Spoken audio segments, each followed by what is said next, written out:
बिस्मिल्लाहिर्रहमानिर्रहीम। अस्सलाम वालेकुम। डिस्क्रीट मैथमेटिक्स में हम नेक्स्ट टॉपिक देखते हैं। हमारे पास नेक्स्ट टॉपिक है फंक्शंस का। तो सबसे पहले हम फंक्शन की डेफिनेशन देखते हैं। A relation f from A to B is called function. कोई भी रिलेशन जो है वो फंक्शन बन जाता है अगर उसमें दो कंडीशन सेटिस्फाई हो रही हैं। इफ़ पहली कंडीशन है domain of f is equal to set A. दूसरी कंडीशन है there is no repetition in domain of f.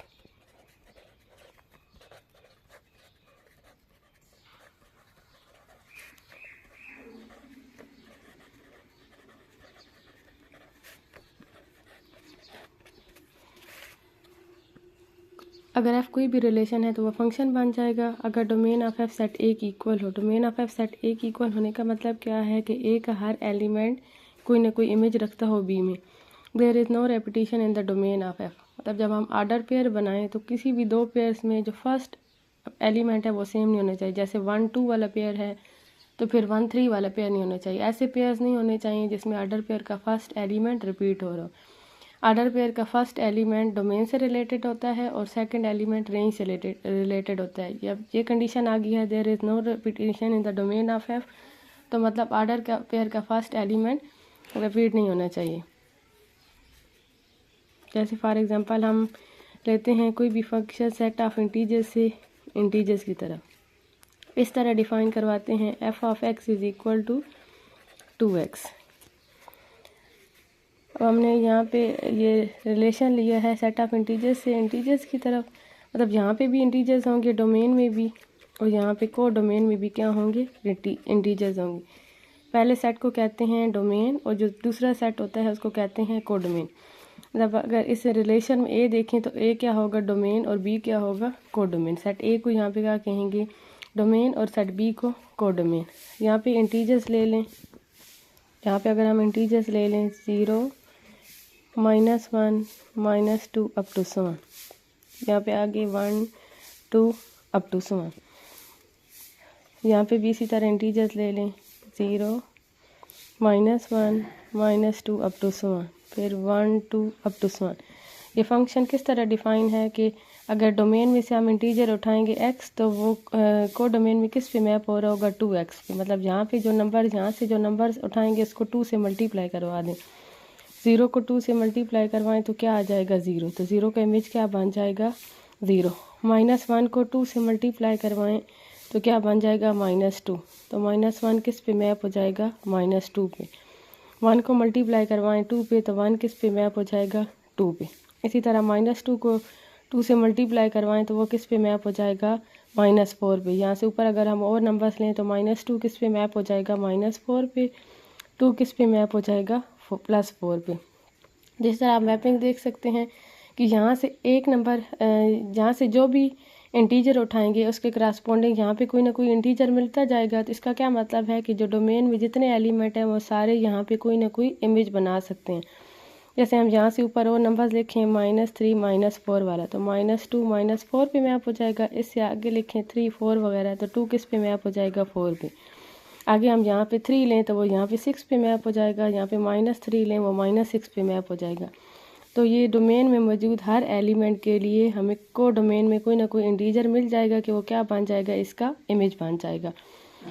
तो दूसरी कंडीशन क्या आती है there is no repetition in the domain of f कि यहाँ पे जितने एलिमेंट हैं उनका एक ही इमेज होना चाहिए। तो कोई भी वैल्यू पुट करने से हमें हमारे पास दो जो हैं वो इमेज नहीं बन रहे। जैसे अगर हम -1 पुट करेंगे इसको 2 से मल्टीप्लाई करेंगे तो एक ही वैल्यू आएगी, दो वैल्यूज़ नहीं आ सकती।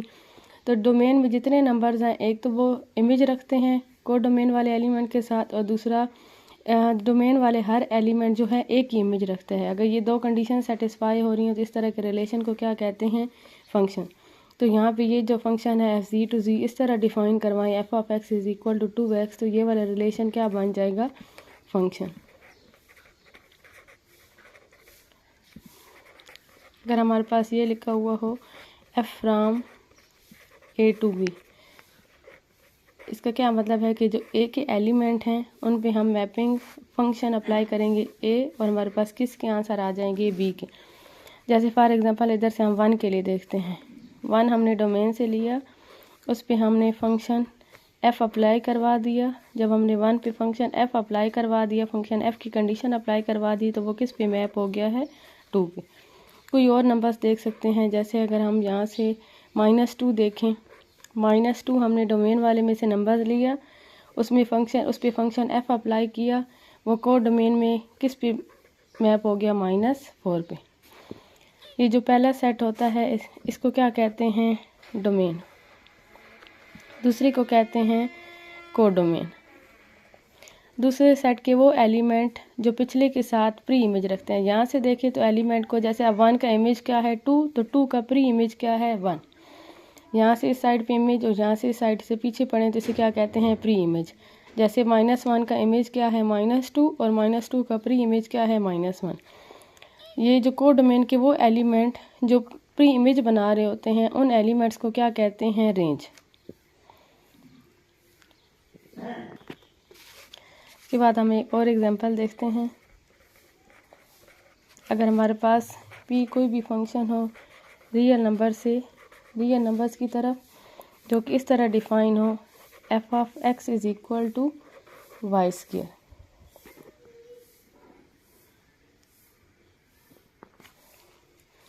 ये इस तरह इसके लिए कंडीशन गिवन है, x = y²। तो यहाँ से y की वैल्यू निकाले, दोनों तरफ स्क्वायर रूट ले लें, y की वैल्यू क्या बन जाएगी, ±√x। y हमारे पास किसकी इक्वल होता है, f(x).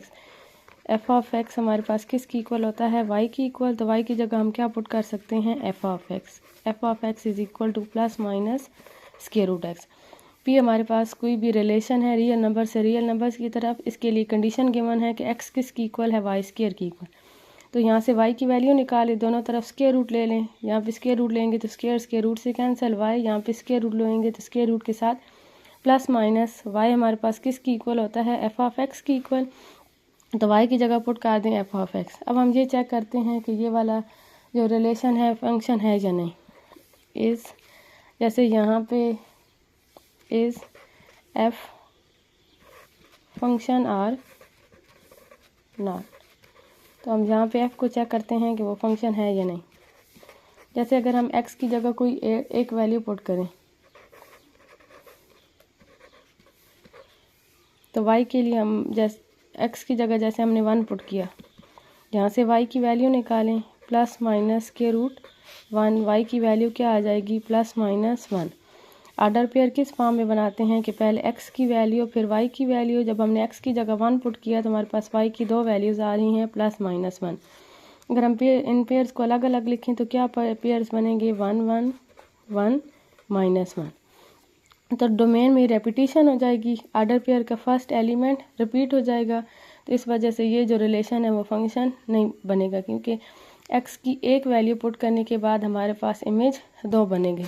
जैसे अगर हम इस तरह की शेप से देखें, अब रियल नंबर्स का सेट जो इसकी टेबुलर फॉर्म नहीं है, लेकिन हम कुछ रियल नंबर्स उठा के चेक कर लेते हैं, जैसे 1 2 3 4 वगैरह। तो यहाँ पे भी कुछ रियल नंबर्स ले ले, 1 2 3 4 5 अप टू 7 वगैरह।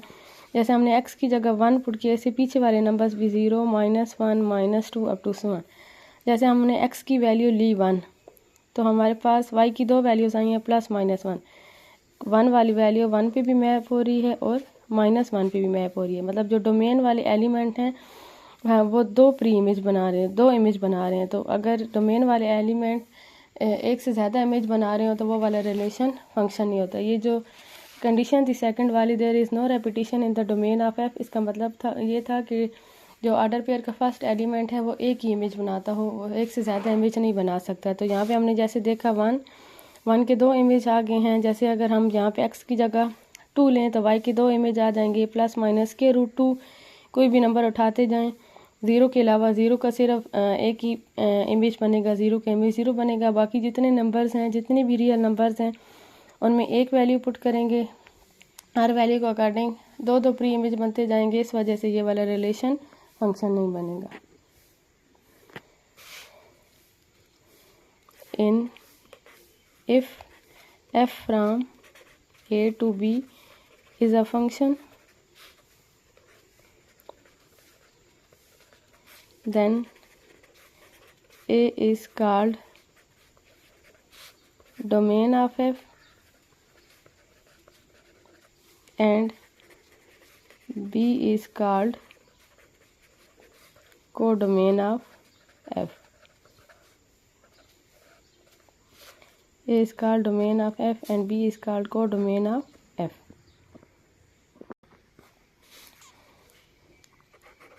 Range consists of those elements of B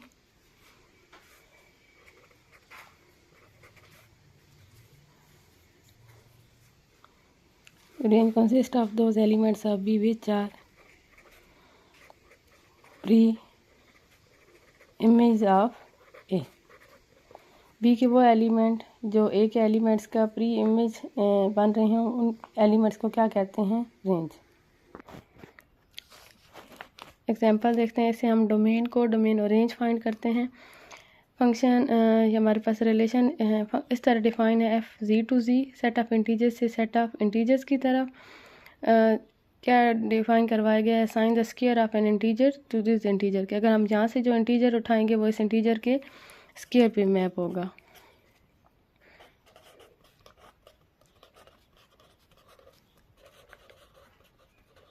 जो कंडीशन दी गई है उसके अकॉर्डिंग ये बनती है कि अगर हम यहाँ से इंटीजर x उठाते हैं तो वो दूसरे वाले उसी इंटीजर के स्क्वायर पे मैप होगा। For all x belongs to z। इसकी डोमेन यहाँ पे जो पहला सेट है वो z, को डोमेन यहाँ पे जो दूसरा सेट है वो z। हम को डोमेन देखते हैं, ये रेंज देखते हैं वो कैसे बनेगी। अगर हम यहाँ से इंटीजर्स उठाते हैं 0 1 2 3 4 up to 7, -1 -2 -3 up to 7, 0 1 2 3 4 up to 7, -1 -2 -3 up to 7। Function कैसे डिफाइन है कि जो यहाँ पे इंटीजर उठाएंगे वो इधर उसी के स्क्वायर पे मैप हो जाएगा। 0 का स्क्वायर 0, 1 का स्क्वायर 1, 2 का स्क्वायर 4, -1 का स्क्वायर +1, -2 का स्क्वायर +4। तो यहाँ पे कौन से नंबर्स आते जा रहे हैं? जैसे हम इंटीजर्स उठा के चेक कर लेते हैं। 0 का स्क्वायर 0, जहाँ पे जो नंबर्स लेंगे वो उधर स्क्वायर पे मैप होता जाएगा। तो इस कंडीशन से जो नंबर्स बनेंगे वो किस में आ जाएंगे? रेंज में। यहाँ से अगर हम इंटीजर 1 उठाएंगे, 1 का स्क्वायर भी 1, -1 का स्क्वायर भी 1। और अगर हम यहाँ से इंटीजर 2 उठाएं, 2 का स्क्वायर भी 4, -2 का स्क्वायर भी 4। 3 उठाएं, 3 का स्क्वायर भी 9, -3 का स्क्वायर भी 9। फिर आगे 4 +-4 दोनों का स्क्वायर क्या आ जाएगा? 16। फिर +-5 दोनों का स्क्वायर क्या आ जाएगा? 25। तो ये वाले नंबर्स जो कि क्या हैं? परफेक्ट स्क्वायर हैं। 0 1 का स्क्वायर, 2 का स्क्वायर, 3 का स्क्वायर, 4 का स्क्वायर, 5 का स्क्वायर, ये नंबर्स किस में आ जाएंगे? रेंज में। नेक्स्ट डेफिनेशन देखते हैं। Real valued function and integer valued function. Real valued function, a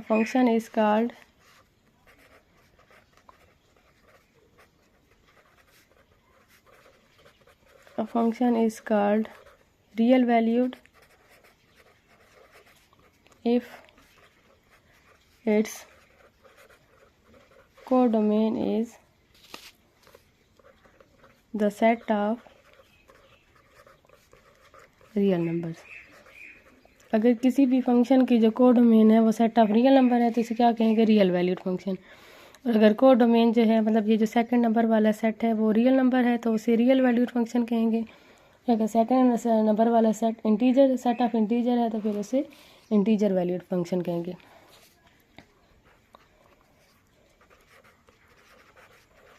integer valued function.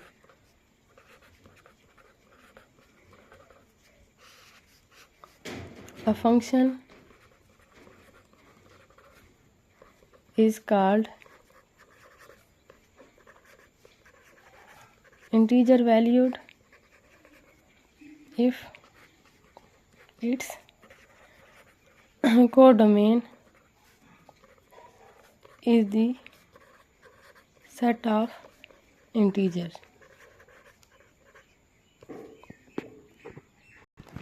Next हम देखते हैं sum and product of functions. Sum of functions, let f1 and f2 be functions from a to r, then f1 plus f2 is a function from a to r defined by f1 plus f2 of x is equal to f1 of x plus f2 of x.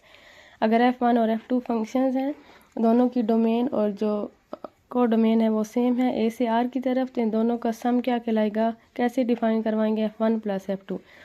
अगर f1 plus f2 इस पूरे function को x पे apply करें या f1 को अलग apply करवा दें, f2 को अलग अप्लाई करवा दें, दोनों से आंसर सेम आता है.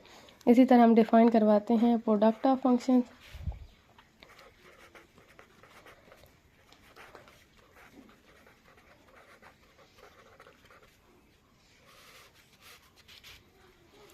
Let f1 and f2 be functions